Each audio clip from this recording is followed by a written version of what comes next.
A partir de agora, está entrando no ar, Jornal Regional. A informação ao seu alcance. Tudo o que acontece na nossa cidade, no Brasil e no mundo. A informação levada a sério. Jornal Regional. A partir de agora, informação na dose certa.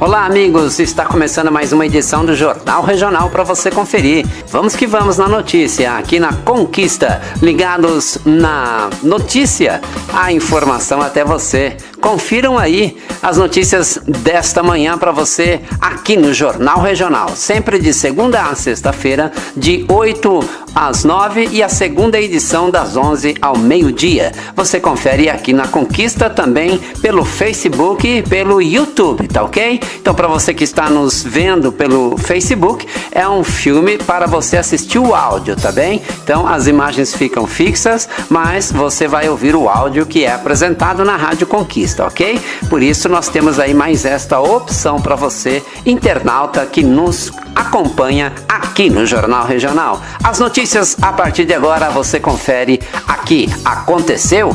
Tá na Conquista.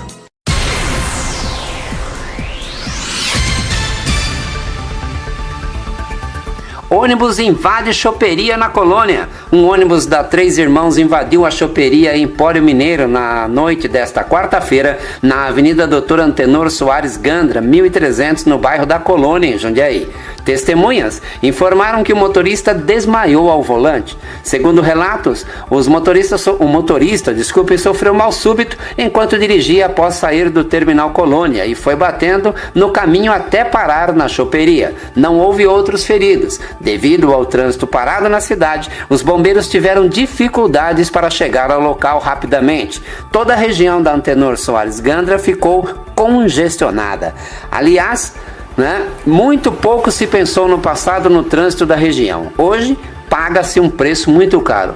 Há momentos de emergência em que ambulâncias, SAMU e etc. não conseguem chegar rapidamente aos locais aonde deve chegar devido à confusão no trânsito e a precariedade do pensamento das vias. Por quê? Porque não se pensou no passado, né? Hoje paga-se um preço, porque as vias são estreitas, dificultosas e no horário de pico fica quase que impossível para as ambulâncias e os veículos de emergência transitarem.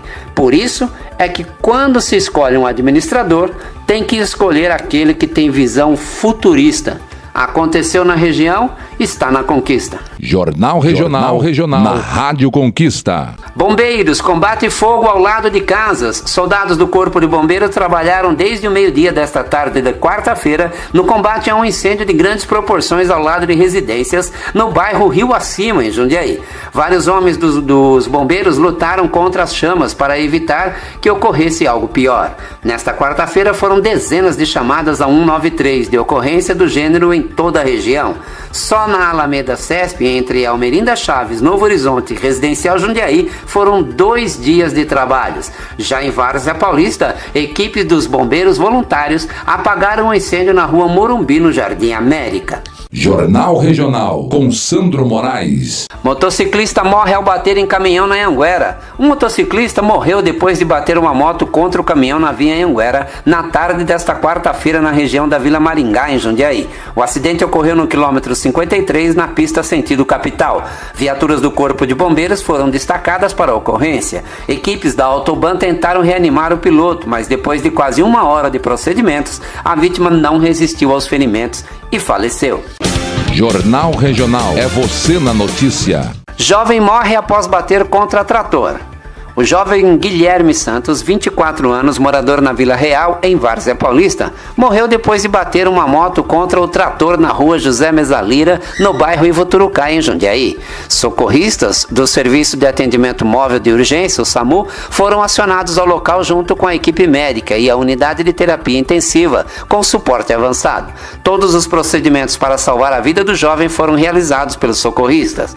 Ele foi levado ao Hospital São Vicente de Paulo, mas não resistiu aos seus ferimentos. O corpo foi levado ao Instituto Médico Legal de Jundiaí. Jornal Regional com Sandro Moraes. Quadrilha explode caixa eletrônico em posto na cidade de Várzea Paulista. Uma quadrilha explodiu na madrugada desta quarta-feira o caixa eletrônico da loja de conveniência do posto Shell na Vila Cristo Redentor, ao lado da igreja na cidade de Várzea Paulista. O bando realizou pelo menos 2 explosões com dinamites, de acordo com o relato de testemunhas. Os bandidos fugiram em 2 carros. A quantia roubada não foi divulgada. A notícia está no ar aqui na Conquista. Você está ouvindo Jornal Regional. Entulhos no parque em Várzea Paulista. Entulhos são deixados no Parque Chico Mendes, em Várzea Paulista. Desde o início do ano, frequentadores pedem obras para reparar pontos danificados por erosões causadas pelas chuvas. A Secretaria de Infraestrutura Urbana esclarece que os resíduos que se encontram nas proximidades do córrego do Parque Chico Mendes não consistem em entulhos depositados de forma irregular, mas sim em materiais doados por empresas de concretagem para serem reaproveitados na execução da base para se refazer aí o local, que será feito como forma de estabilização da encosta do ribeiro. Não trata-se de entulho jogado, trata-se de um material que as empresas estão doando para refazer a base do local. É esse o esclarecimento que a Prefeitura manda aos reclamantes lá do Parque Chico Mendes. Acontecendo em Várzea Paulista, tá na Conquista. Jornal Regional, é você na notícia. O orçamento 2017 é aprovado sem emendas. A Câmara Municipal aprovou o projeto de lei 20 de 2016 de autoria do Executivo. O PL em questão estipula o orçamento para o município de Várzea Paulista para 2017 na ordem de R$ 250.509.000. A mesma peça estima para 2018 que o orçamento será de 259 milhões. O orçamento foi aprovado, bem como os anexos que continham prioridades da administração, metas fiscais, riscos fiscais, planejamento orçamentário, evolução do patrimônio líquido, estimativa de renúncia de receita e fontes de financiamentos. As emendas apresentadas tiveram pareceres desfavoráveis das respectivas comissões internas da Câmara, sendo rejeitadas. Acontecendo no Legislativo Varzino, está na Conquista. Cássia da Sica assume o lugar do vereador Ivan. O vereador Ivan Luiz Sada, do PSB, apresentou pedido de licença por 30 dias para tratamento de saúde. A licença foi assinada em 30 de junho. Com a ausência de Ivan Sada, assumiu a cadeira a primeira suplente, a vereadora Beatriz de Cássia Nunes, a Cássia da Sica, PSB. A vereadora prestou o compromisso de posse na última sessão, sendo cumprimentada pelo presidente da casa e pelos demais colegas legisladores que desejaram um bom trabalho à parlamentar. Agora você pode ouvir nossa rádio também pelo celular ou tablet com sistema Android. Clique no ícone do Play Store de seu smartphone e procure pelo aplicativo Rádio Conquista. Instale e ouça nossa rádio em qualquer lugar. Conquista! Em celulares e tablets. Orienta a mãe, pesa a criança, ensina a gestante o jeito de amamentar e transforma o que era dor em esperança. A pastoral da criança em ação em cada comunidade. O líder voluntário vai de casa em casa, salvando vidas, levando paz e fraternidade. Pastoral da criança, amor e vida em abundância. Seja um ouvinte informado. Jornal Regional.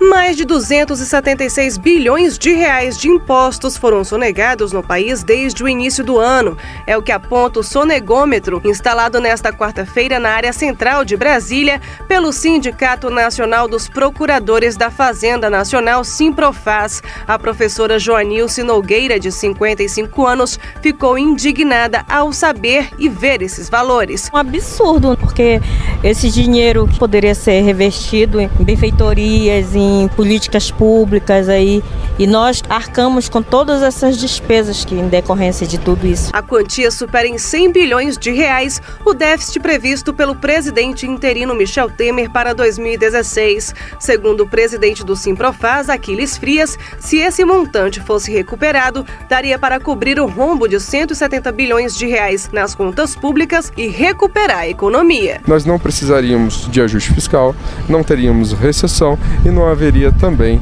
esse déficit. O sindicato apontou ainda que 80% do total sonegado foi feito em operações de lavagem de dinheiro e revelou também quem são os maiores devedores da dívida ativa da União. Segundo o presidente do Simprofaz, quem mais deve é quem mais tem. Não é o trabalhador assalariado, não é o pequeno e o microempresário, são os grandes devedores, dívidas superiores a R$1 milhão.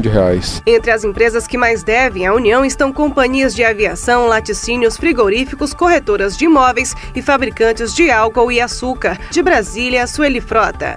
Você está ouvindo Jornal Regional. A produção brasileira de veículos caiu 21,2% no primeiro semestre de 2016. O número é comparado com o mesmo período do ano passado e envolve automóveis, comerciais leves, caminhões e ônibus. Apesar da queda, em junho a produção teve uma alta de 4,2% em relação a maio. Foi o segundo melhor resultado do ano. Na comparação com o mesmo mês do ano passado, houve uma pequena queda de 3%. O professor do Núcleo de Economia Industrial da Unicamp, Fernando Sarti, aponta o volume de exportação como maior preocupação para o setor. A queda foi de 7,5% em relação a maio. O aumento da produção esteve mais associado à venda no mercado doméstico do que às exportações, que seria de esperar exatamente o contrário, né? A expectativa era que alguma recuperação pudesse ser puxada pelas exportações. Vamos torcer para que isso possa ser uma nova tendência, e agora não apenas a venda para o mercado interno, mas também reforçada por aumento das exportações. Para o professor Fernando Sarti da Unicamp, o futuro do setor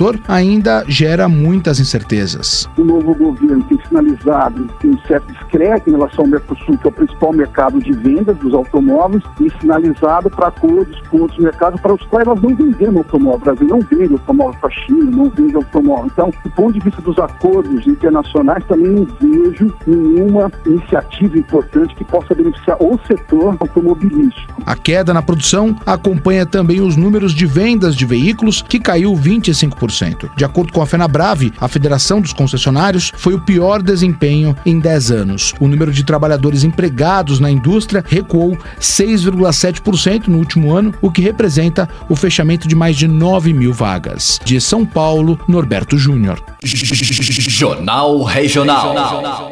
O deputado Ronaldo Fonseca, do PROS, defendeu a anulação da votação no Conselho de Ética, que recomendou a cassação do mandato do deputado afastado Eduardo Cunha, do PMDB. Fonseca atende um dos 16 pontos levantados nos recursos feitos por Cunha à Comissão de Constituição e Justiça.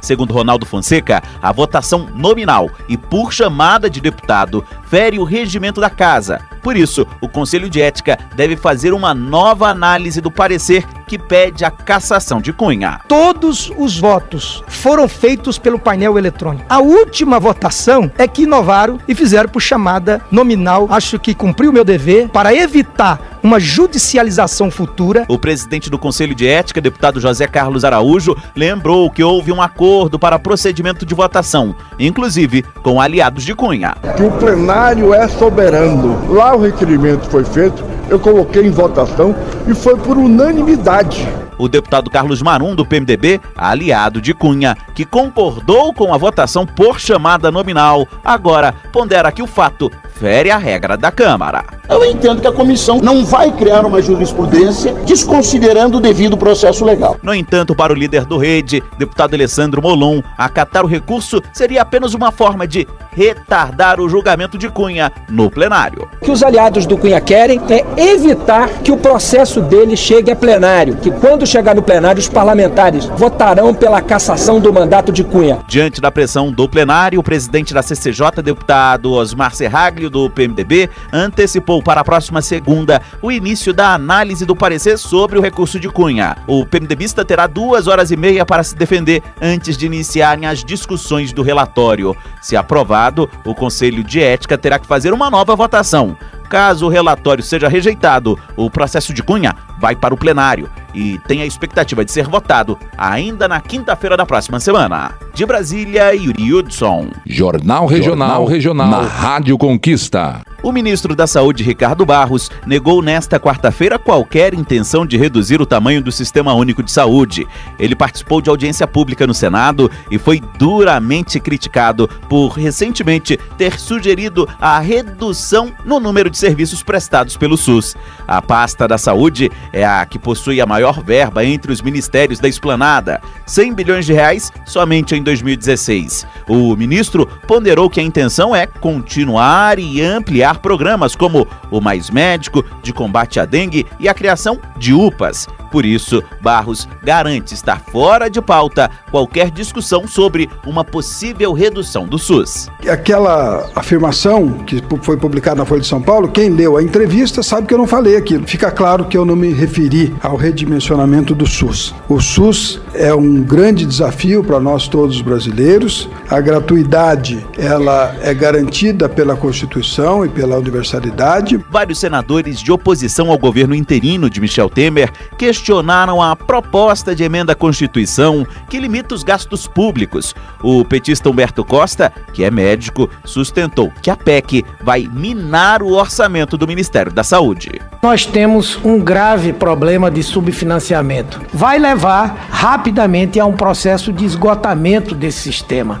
Só para se ter uma ideia dos cálculos que eu vi, isso representaria, por exemplo, em 2017, uma perda de 4,9 bilhões. Em 2018, de 8,6 bilhões. O ministro da Saúde insistiu que não haverá cortes e garantiu assistência à população. De Brasília, Yuri Hudson. Jornal Regional, na Rádio Conquista. O ministro da Defesa, Raul Jungmann, e o da Justiça, Alexandre de Moraes, garantiram nesta quarta-feira, no Rio de Janeiro, que não vai faltar segurança durante a Olimpíada. Eles detalharam o esquema de segurança durante o evento junto de autoridades das Forças Armadas. 21 mil agentes devem reforçar a segurança na cidade, além de forças de contingência para situações adversas. Exército, Marinha e a Aeronáutica vão integrar a ação. Os ministros e os representantes das Forças Armadas afirmaram que não há probabilidade de haver atentados terroristas no Brasil. Segundo Alexandre de Moraes,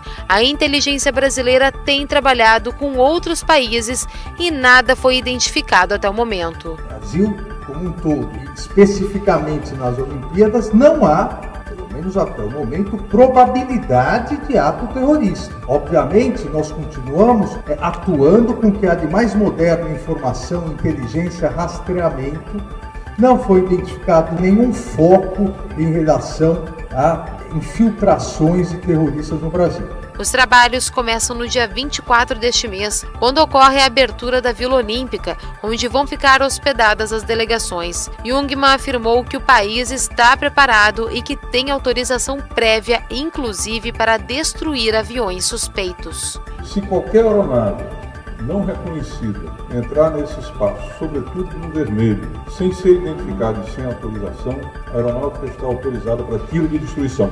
Nós temos autorização prévia, inclusive, para fazer isso. Nós não estamos aqui para brincadeira. Eles ainda citaram a ajuda financeira de quase 3 bilhões de reais do governo federal ao Rio como fundamental para a segurança. O dinheiro foi dado após o governador em exercício do estado, Francisco Dornelles, decretar calamidade pública devido à crise financeira que afetaria ainda mais os serviços básicos. Do Rio de Janeiro, Tereza Klein. Jornal Regional, com Sandro Moraes. O Twitter anunciou que passa a adotar também no Brasil a licença paternidade de 5 meses. A prática válida ainda para casos de adoção é adotada nos Estados Unidos desde maio. Segundo a rede social, o objetivo da medida é valorizar a flexibilidade e o equilíbrio entre vida pessoal e profissional. A política também faz parte de uma série de ações da empresa voltadas à qualidade de vida e à equidade de gênero. Para a coordenadora e professora dos MBAs da FGV TV Ana Lígia Finamor,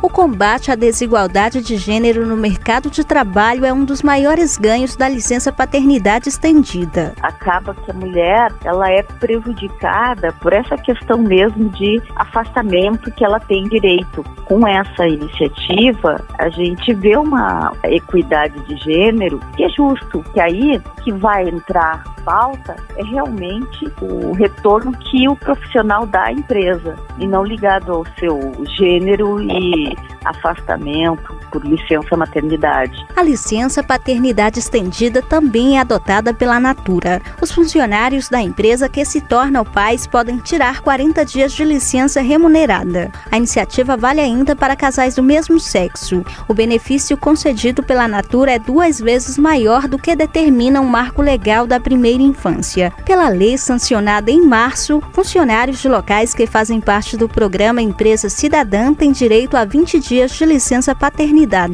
Agência Rádio Web. De Brasília, Adriana Mesquita. Seja um ouvinte informado. Jornal Regional.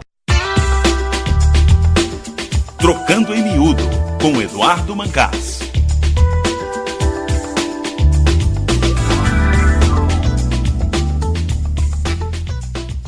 Olá, prezada pessoa ouvinte cidadã. A gente estava proseando ontem aqui sobre esse tal do Uber, que está deixando os taxistas nervosos, e por isso os governos de mais de 400 cidades brasileiras estão tentando achar um jeito de regulamentar um negócio que se mostra difícil de ser controlado, porque simplesmente o cidadão é quem escolhe. Mas ficou evidente na prosa que essa discussão do Uber ou taxista vai muito além do comum, porque é o sinal dos novos tempos na tecnologia, né? É um novo jeito da gente lidar com as contas nos bancos, de pagar compras direto pelo celular, de ler livros na internet, de falar sem usar o telefone, mas só a tal do WhatsApp, né? Por isso a prosa continua hoje. Até porque a tecnologia avançou muito e precisa ser usada por nós muito mais ainda. Por exemplo... Você sabe que estão fazendo, inclusive, um Uber para a saúde, porque você pode localizar o médico próximo de você e chamar. Mas os avanços na medicina, eles são bem mais amplos, né? Porque hoje nós temos, por exemplo, a utilização de impressoras 3D para imprimir ossos usados em operações de recuperação facial. Quem garante é o presidente da Federação das Associações das Empresas Brasileiras de Tecnologia da Informação, o Giovanni Ferreira Salomão. Ele acaba de falar para a gente o exemplo da tecnologia que permite usar uma impressora 3D, tridimensional, mais o computador, mais a internet, sabe para quê? Fazer um osso para ser usado na recuperação de um rosto depois de um acidente. Que coisa, né? Que mais? Nós temos aí alguns programas que começam a fazer ajuda no diagnóstico de doenças, e nós temos a internet aí com informações realmente bastante amplas sobre muitas e muitas questões que nos afligem aí no dia a dia. A tecnologia realmente está avançando muito. E essa é uma oportunidade para nós brasileiros, sabia, Mancai? Pois vamos em frente com essa prosa toda tecnológica de hoje na área da informação, que está em tudo que é lugar, principalmente aí na sua casa, no dia a dia. Duvida? Mas, na verdade, quando o cidadão está acendendo a luz da casa dele, ele está usando tecnologia. Quando ele está ligando o carro dele, ele está acionando um conjunto grande de linhas de código. Quer dizer, a tecnologia está entrando devagarzinho na vida da gente. E só para terminar a prosa, quem não se lembra do programa do governo federal que ia dar um tablet com internet na mão de cada aluno de escola pública em todo esse nosso Brasilzão? Acabou não dando certo no primeiro momento. Mas aí está o campo em que a tecnologia da informação vai avançar muito e precisa avançar. Sabe qual é? É na educação. Giovanni Salomão, vai avançar quanto? Ele vai avançar sobre o aspecto pedagógico, que de fato, cada vez mais a tecnologia será usada para facilitar o acesso ao conteúdo, para facilitar a didática. A tecnologia vai afetar de forma significativa também os aspectos de gestão escolar. E isso é algo que é muito relevante, porque quando você começa a fazer uma melhor gestão educacional, você pode economizar recursos, você pode investir melhor no recurso. Haverá um avanço certamente muito grande nos próximos anos na parte pedagógica e na parte de gestão com os incentivos de tecnologia. É da sua conta. Então tá, em té e axé. Você está ouvindo Jornal Regional. Os itens da cesta básica pesaram mais no bolso do brasileiro no mês de junho. O custo aumentou em praticamente todas as capitais, exceto em Manaus. São Paulo foi a que registrou o maior valor, R$ 469, seguida de Porto Alegre e Florianópolis. No acumulado de janeiro a junho deste ano, todas as cidades apresentaram alta. Os dados foram divulgados pelo DIEESE. O feijão foi um dos grandes vilões no mês passado, como detalha a supervisora de preços do departamento, Patrícia Lino Costa. Ele vem aumentando desde o início do ano, e isso por dois problemas. Um problema estrutural, porque diminuiu a área plantada do feijão, porque os produtores estão substituindo por outros grãos mais rentáveis, como a soja, como o milho. E outro problema é a questão do clima, influenciando a qualidade do grão do feijão. No Nordeste você teve uma seca muito prolongada, no Sul, Centro-Sul, as geadas, as chuvas também impactaram bastante. O Brasil passou a importar o grão para atender a demanda e, por conta do dólar, o preço ficou mais elevado. O leite e os derivados, como a manteiga, também contribuíram para o aumento da cesta básica em junho, devido ao período da entre-safra e dos custos de produção. Em tempos de inflação em alta, o consumidor precisa driblar os preços. É a hora de escolher o que é possível cortar, pesquisar bastante. Você vai ter menos poder de compra com o seu salário. A tendência é que o consumo seja menor. Segundo o DIEESE, o salário necessário para a manutenção de uma família de 4 pessoas deveria ter sido de R$ 3.940 em junho. Isso significa mais de 4 vezes acima do valor do salário mínimo, que é de R$ 880. De São Paulo, Carolina Cassola. Jornal Regional. É você na notícia. A caderneta de poupança fechou o primeiro semestre com déficit de 42,6 bilhões de reais. Isso quer dizer que o volume de retiradas foi maior que o de dinheiro poupado. Este é o pior resultado para o primeiro semestre em 22 anos. Para o economista da PUC, Gilberto Caetano, isso é reflexo principalmente da inflação. O rendimento dela não é um rendimento que, de fato, cobre a inflação, né? Pelo menos nos últimos tempos. E as pessoas, dentro de outras alternativas, elas preferem o pagamento de uma dívida, né? Ou aplicar o dinheiro numa alternativa que renda um pouco mais. Preferem, né, fazer isso do que manter o dinheiro na cadeia de poupança. O economista explica que a queda da poupança afeta a construção civil. Olha, a cadeia de poupança tem uma finalidade, né, específica, que é o financiamento da compra de imóveis, né? Ela tem um papel muito importante na construção civil, não é? Essa redução também acaba prejudicando um pouco esse outro lado, né? O lado do financiamento ao setor da construção civil, não é? Em 2015 inteiro, a poupança perdeu 53,36 bilhões de reais. Se o ritmo do primeiro semestre for mantido, 2016 fechará com um resultado pior. Comparada a outros investimentos, a poupança não leva vantagem no rendimento, pouco superior a 0,5% ao mês. No entanto, quem usa a caderneta de poupança para guardar não precisa pagar imposto de renda sobre o valor aplicado. De São Paulo, Ricardo Rodrigues.